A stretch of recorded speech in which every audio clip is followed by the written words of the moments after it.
हरे पलंग सुपर हो दुनू ओरी लागल बाटे बुफर हो।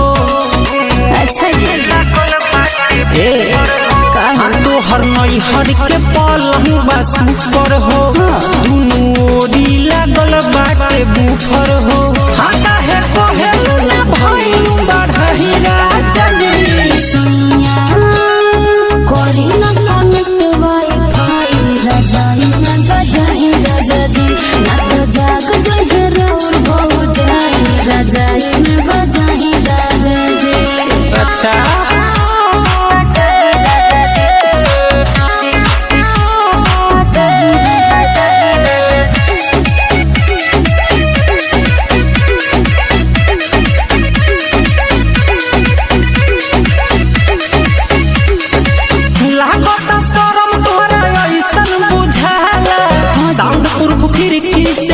ना सुनाला जंगल के वाड़े के बंद को दीपाला रूम से बाहर न जाए तनी तो हाला माना कर ना जागे के जगह ही राजा जी का हो कोरी ना कनेक्ट वाईफाई रजाई ना बजाए राजा जी ना तो जाग जो है राउर हो जाए रजाई ना बजाए राजा जी।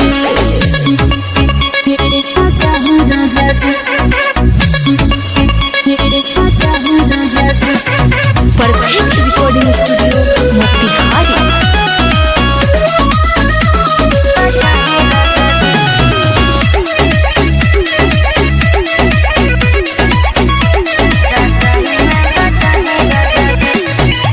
पहिला राती के है आज मिलनवा हमले से आशिक के लोड को दी गानवा शिव में छोटन पिया मानता